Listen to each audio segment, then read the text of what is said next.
A year ago, I landed in Taiwan for my very first solo trip. And if you've never done a solo trip before, I really encourage you to give it a try. Taiwan will always have a special place in my heart because it is my very first time traveling on my own. I ate at a restaurant on my own for the first time. I mastered taking selfies and using a self-timer because it got a little repetitive asking others for help.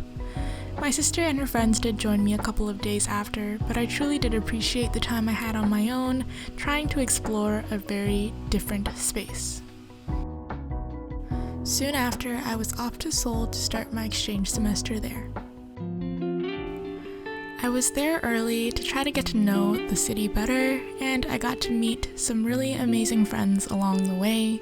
At that time, the pandemic had only just started, so it wasn't too bad, and honestly, I was just excited to be in a space with new people.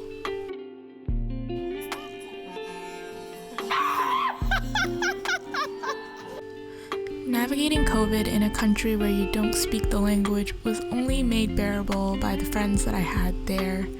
We still wanted to make the best of our situation, so we did go to cafes and explore as much as we can while keeping safety precautions in mind as well. It was also the first time I spent my birthday in a different country, and major props to Andrew for bringing me to a birthday dinner.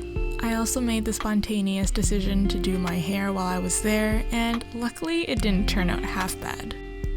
I also definitely took advantage of the fact that Korea has so many birthday events when it is a BTS member's birthday that I went cafe hopping with a friend of mine, and needless to say, it was definitely quite the adventure. Unfortunately, around that time, UBC made the decision to ask their exchange students to return to Canada because the pandemic was getting worse. My exchange semester didn't even start yet because Korea has different semesters for their universities, but I ultimately made the decision to return to Canada because I didn't know how the pandemic was going to unfold.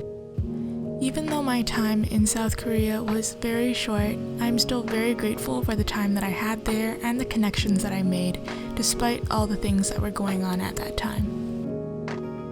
With my chapter of university ending soon, it does make me wonder what would have happened if I actually did finish my exchange semester there.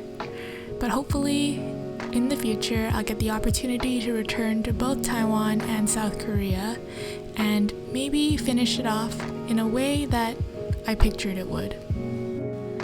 On the day that I departed, it started off rainy, but by the time I got to the airport and was just about to fly off, the sun decided to make an appearance, almost as a way to say, ciao for now, but hopefully see you soon.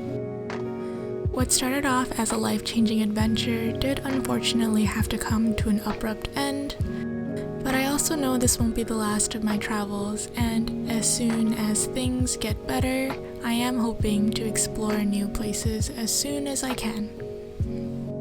This is definitely a more nostalgic video, but thank you so much for traveling down memory lane with me, and here's to hoping for more adventures soon.